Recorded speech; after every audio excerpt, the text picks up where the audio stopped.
Doctor সেনের সঙ্গে আমার কথা হয়েছে। উনি বলেছেন যে বিনির পা সারিয়ে দেওয়াটা সম্ভব। ডাক্তারের সঙ্গে এর পরদিন মানে যেদিন অ্যাপয়েন্টমেন্ট আছে সেদিন একটু তুমি গিয়ে ডাক্তারবাবুর সঙ্গে কথা বলো না। মানে তোমার তো মনে হতেই পারে যে আমি বিনিকে কোনো হাতুড়ে ডাক্তারের কাছে নিয়ে যাচ্ছি এবং তার পাটা। মার সাথে ওরকম ভাবে কথা বলতে হয়? কখনো মার সাথে ওরকম ভাবে কথা বলবে না। মা খুব কষ্ট পেয়েছে জানো।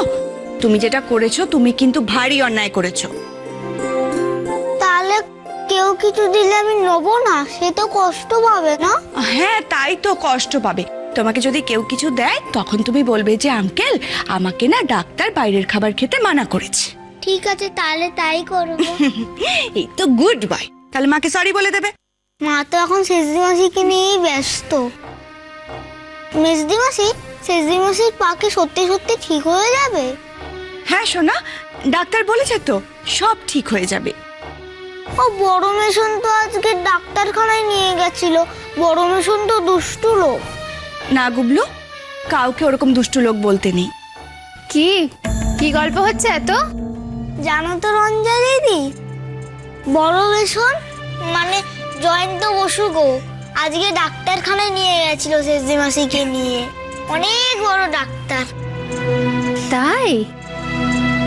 ও কি বলছে গো? ওই আর কি, আজকে না জয়ন্তদা বিনিকে ডাক্তারের কাছে নিয়ে গেছিল। জয়ন্ত বসু বিনিদিকে ডাক্তারের কাছে নিয়ে গেছিল? হ্যাঁ রে রঞ্জা, ডাক্তার বলেছে যে বিনি ঠিক হয়ে যাবে।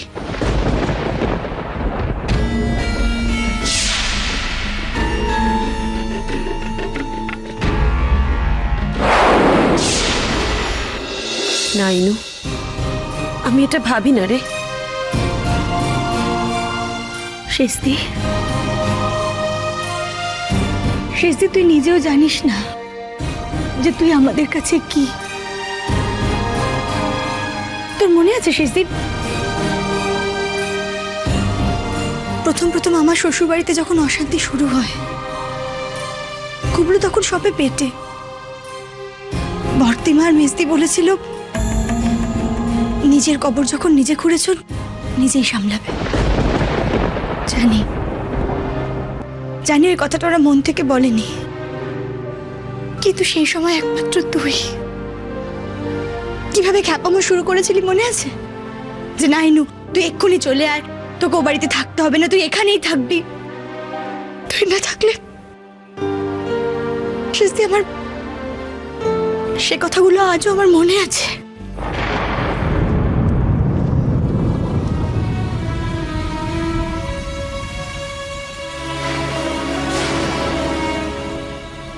ইনো বলছি, কতদিন আগের কথা, ছাড় না সব, ভুলে যা। এই ডাক্তারবাবু কি বলেছেন জানিস? কি বলেছে? ডাক্তারবাবু বলছিলেন যে এখন তো চিকিৎসা ব্যবস্থার অনেক উন্নতি হয়েছে, মানে অপারেশন করলে কিন্তু পাটা আমার সেরে যাওয়ার চান্স আছে। জয়ন্তদা, জয়ন্তদা কি বলেছেন ডাক্তারবাবুকে জানিস? জয়ন্তদা বলছিলেন যে ডক্টর সেন, টাকা পয়সার জন্য আপনি ভাববেন না, বিনির অপারেশনটা ঠিকঠাক করে হয়ে যাওয়া চাই। যে কোনো মূল্যে বিনির পাটা যেন সেরে যায় ডক্টর সেন। তবে জয়ন্তদাকেও কি পুরোপুরি বিশ্বাস করা যায় সেটা তো জানি না রে। শেষদি, শেষদি তুই শুধু ভগবানের উপর বিশ্বাস রাখ।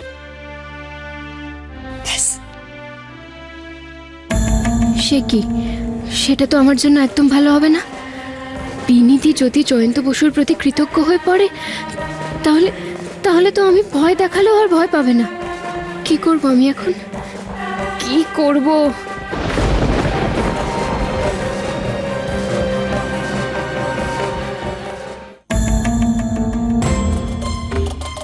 খবরদার না। কে উনি? কত বড় সার্জন উনি যে আমাদের যা বলবে আমাদের কি ঠিক তাই বিশ্বাস করতে হবে? কিন্তু রঞ্জাম, ইনুদি, ইনুদি প্লিজ। আচ্ছা বলো তো, তোমরা আমার থেকে অনেক বেশি তো এই জয়ন্ত বসু লোকটাকে চেনো। তুমি তো আমাকে বলেছিলে যে এর আগে কতবার কতভাবে উনি তোমাদেরকে অপদস্থ করেছে, তোমাদের বিপদে ফেলেছে। তাহলে ওনাকে বিশ্বাস করা আর একটা কেউটে সাপকে বিশ্বাস করা তো এক ব্যাপার। আচ্ছা তোমরা কি বুঝতে পারছো না যে উনি কেন এতটা উদ্যোগী হয়ে এইসব করছেন? যাতে বিনিদি এখন যে হাঁটতে চলতে পারছে সেটা যেন ভবিষ্যতে না পারে। বিনিদিকে যেন একেবারে বিছানায় শুইয়ে দিতে পারে, এই সব কিছু ইচ্ছে করে করছে। না বাবা না, না না, এসেছি। আমার মনে হচ্ছে কি ওনার ঠিক কথাই বলছে, জানিস তো। এইসব ঝামেলার মধ্যে পড়ার দরকার নেই। ইনু, ইনু ঝামেলা কেন হবে? তুই কি পাগলের মতো কথা বলছিস? ডাক্তারবাবু তো বললেন। কোথাকার না কে ডাক্তার? কোথাকার ডাক্তার কেন হবে? ইনি তো ডক্টর সেন, বিখ্যাত ডাক্তার। তাছাড়া হ্যাঁ, ইনি তো আমাদের বাড়িতে এসে আমাকে দেখে গেলেন। নীলাদ্রি দেওয়াল তো চেনা। ইনু দিদি, তুমি না সত্যি। আচ্ছা একটা কথা বলো, আজকাল তো টাকা থাকলে সব কিছু হয়। দেখো হয়তো জয়ন্ত বসু অনেকগুলো টাকা দিয়ে ডাক্তারটাকে কিনে ফেলেছে, আর এখন তাই জয়ন্ত বসু যা বলবে ডাক্তারও তাই করবে। আর তারপর অপারেশনটা হয়ে গেলে বলবে আসলে আমি তো ভেবেছিলাম যে পাটা ভালো হয়ে যাবে, কিন্তু আনফর্চুনেটলি পাটা বাদ দিতে হলো। না, বিনিদি উনি একজন ডাক্তার, উনি ভগবান নন। তাহলে উনি তোমাকে এতটা অ্যাসিওর হয়ে কি করে বলতে পারেন যে হ্যাঁ পা ঠিক হয়ে যাবে? যদি উনি বলতেন যে চান্সেস আছে আমি বুঝতাম। এই সব কিছু কিন্তু প্ল্যান, গট আপ। আর বলো তো, এই বয়সে পা ভালো হয়ে যাওয়া কি সত্যি সম্ভব? শেষদি, শেষদি তুই তুই কেন বলতো নিজেকে সবসময় এত অসহায় ভাবিস? আমরা তো আছি নাকি, আমরা তো তোর ভালোই চাইবো। শোন শেষদি, জেনে শুনে না এরকম একটা বিপদ ডেকে আনার কোনো মানেই হয় না। আর এই জয়ন্ত বসু লোকটাকে আমি একদম বিশ্বাস করি না। না, জয়ন্ত তো বললেন। বাস দেখ শেষদি, আমার মনের মধ্যে যখন একবার খুঁতখুঁতানি ঢুকেছে তখন তোকে আমি এই রিস্কটা নিতে দেবো না। শেষদি, এগুলো সবই মামা ভাগ্নির চক্রান্ত। ওরা মিলে ঝুলে এসব করছে। ঠিক বলেছো একদম। দেখো না ওরা কি চাইছে বলো তো, ওদের পথের কাঁটাগুলোকে একটা একটা করে সরিয়ে দিতে। না না না, আমি কিছুতেই আমাদের সংসারটা এভাবে শেষ হয়ে যেতে দেবো না। আসুক না, আসুক আজকে একবার মিষ্টি, ওর মজা আমি দেখাচ্ছি।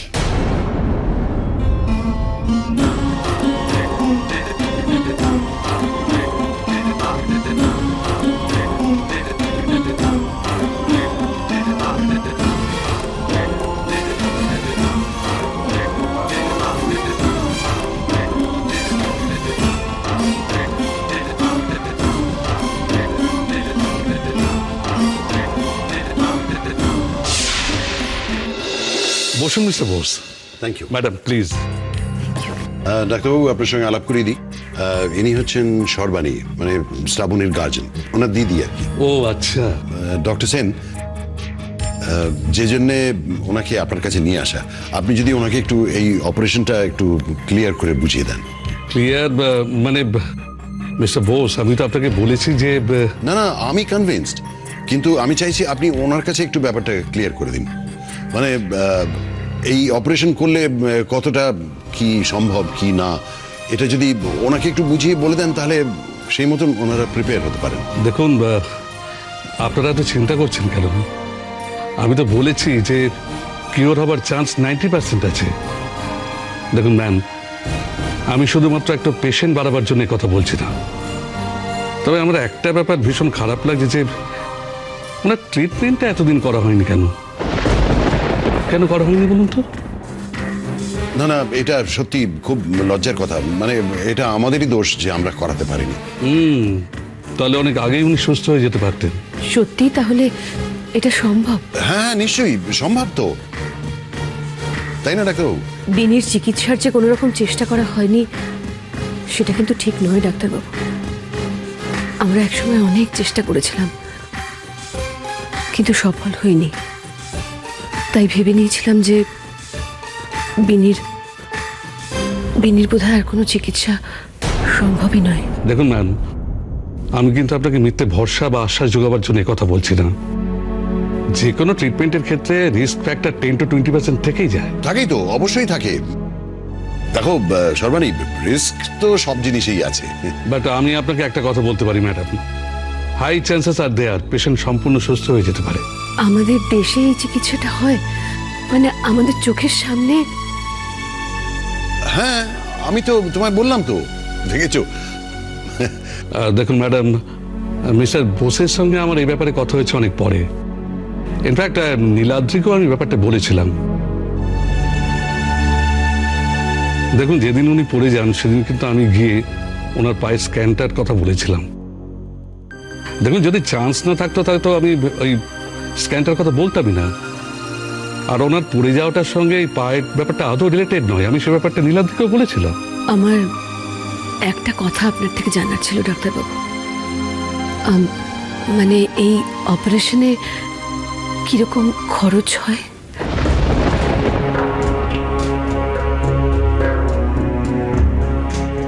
বলুন। মানে দেখুন ম্যাডাম, আমি তো মিস্টার বোসকে যা বলার বলেই দিয়েছি। আপনি আমাকে বলুন ডাক্তারবাবু, আমার এটা জানা খুব দরকার। অনেক টাকা ব্যাপার কি? দেখুন ম্যাডাম, এত বড় একটা ট্রিটমেন্ট, মানে টাকার ব্যাপারটা তো আছেই, সেটা তো আমি অস্বীকার করতে পারি না। কিন্তু একটা ব্যাপার ভেবে দেখুন তো, এটা হলে কিন্তু উনি সম্পূর্ণ সুস্থ হয়ে উঠবেন, পুরো ওনার জীবনটাই পাল্টে যাবে। সাইকোলজিক্যালি বা ফিজিক্যালি উনি অনেক স্ট্রং হয়ে উঠবেন যদি এটা করা যায়। আচ্ছা, আজ তাহলে চলি ডাক্তার। নমস্কার। নমস্কার।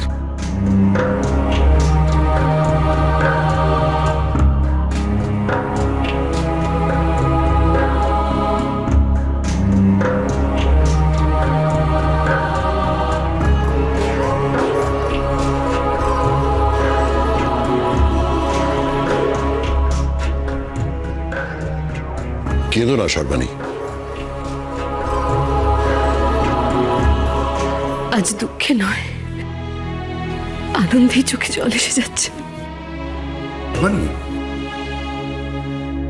বিনিটাকে নিয়ে বড্ড চিন্তা ছিল। ও তো ভেবেই নিয়েছিল, শুধু ও কেন, আমরা সবাই ভেবে নিয়েছিলাম যে সারাটা জীবন বোধহয় ওকে ওভাবেই কাটাতে হবে।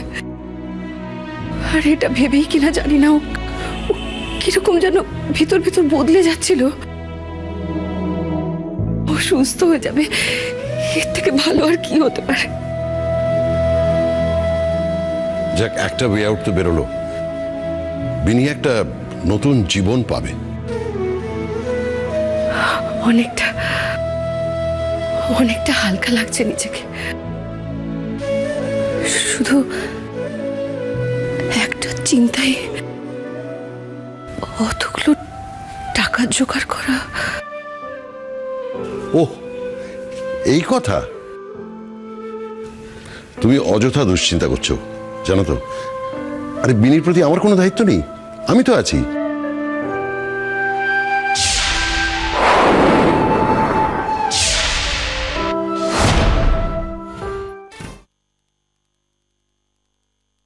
কি করে ভাবলে তোমার টাকায় বিনির চিকিৎসা হবে? সর্বাণী, তোমার টাকায় বিনির চিকিৎসা হবে না জয়ন্ত।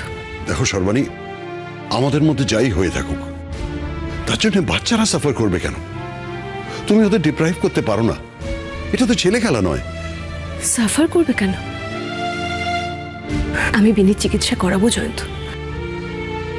এক্ষুনি হয়তো অতগুলো টাকার জোগাড় কিভাবে করে উঠবো সেটা ভেবে উঠতে পারছি না, কিন্তু আমি ঠিক টাকার ব্যবস্থা করে নেব। ডাক্তারবাবু যখন বলছিলেন, বারবার বিনির মুখটা চোখের সামনে ভেসে উঠছিল। কত খুশি হবে আমার বিনি। তুমি দেখো জয়ন্ত, আমি অবশ্যই চিকিৎসা করাবো, আমার বিনি ভালো হয়ে যাবে। এই জেদের কোনো মানে হয় না সর্বাণী।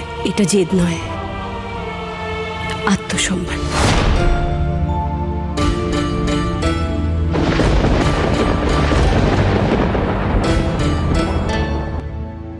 চলি। তুমি কি আমায় কোনোদিনও বুঝবে না সর্বাণী?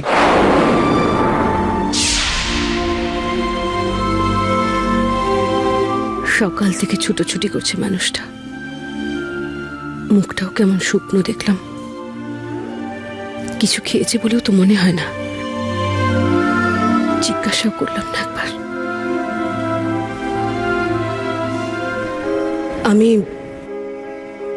আমি আসি।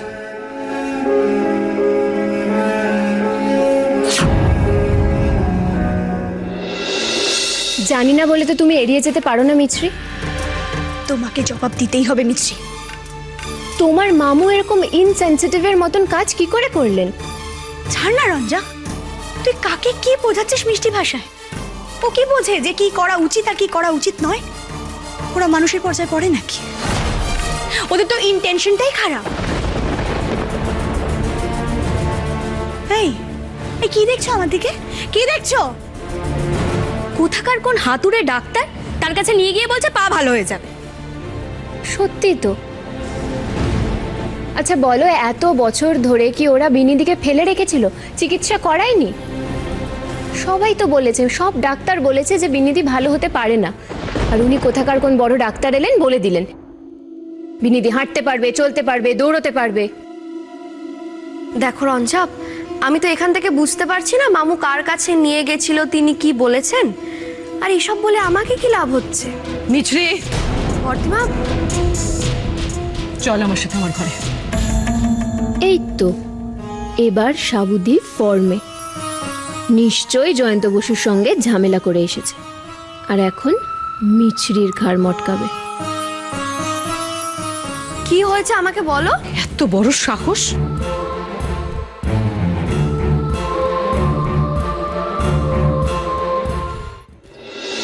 বর্তিমা, বর্তিমা তুমি বিশ্বাস, আমি মামুকে কিচ্ছু বলিনি। চুপ, একদম চুপ।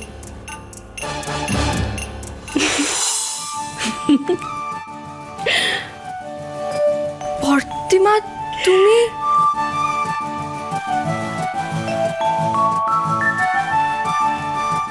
আমি সব জানি,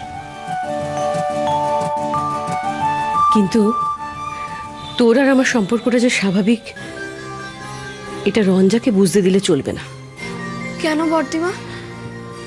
তাহলে ও অনেকটা সচেতন হয়ে যাবে, আর যদি এটা বুঝতে না পারে তাহলে আমাদের অনেক কিছু বোঝার সুবিধা হয়ে যাবে। কিন্তু বর্তিমা তুমি বিশ্বাস করো, আমি আমি সত্যিই জানতাম না যে মামু শেষ দিকে আমি ডাক্তারের কাছে। বললাম তো মিছরি,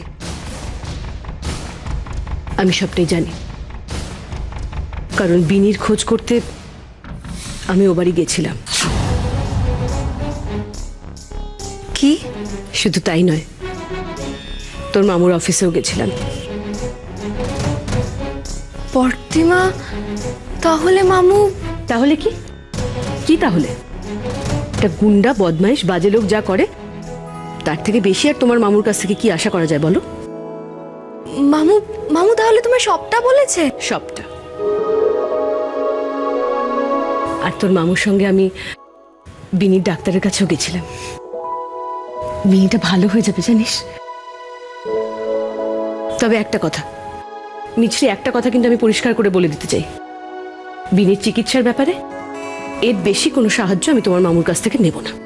কিন্তু কেন বর্তিমা, কেন তুমি এরকম করছো? এ ব্যাপারে তুমি আমাকে আর কোনো রকম জোর করবে না মিছরি, ব্যাস। হ্যাঁ রে, রঞ্জার সম্পর্কে কি জানতে পারলি সেটা বল। হ্যাঁ বর্তিমা, আমি যখন ছাদে গেছিলাম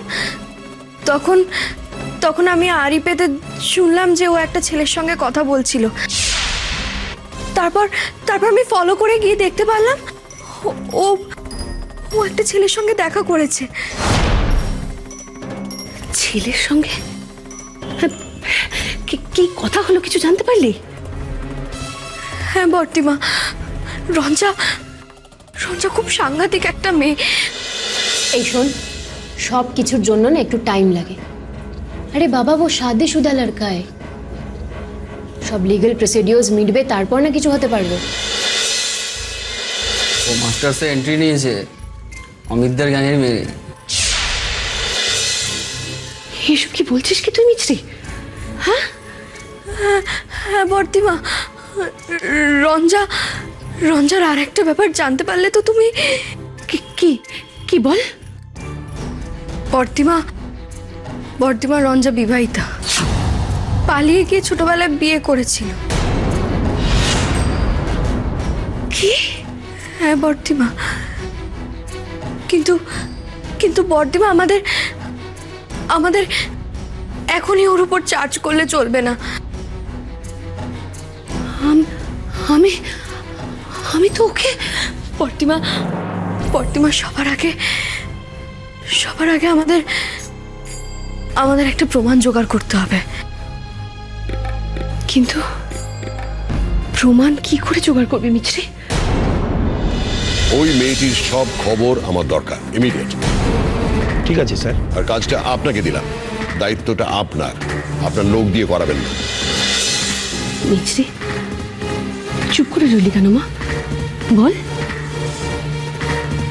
বর্দিমা তুমি আমাকে আর কটা দিন সময় দাও। রঞ্জার মুখোশ খোলার জন্য সব প্রমাণ আমি জোগাড় করে ছাড়বই।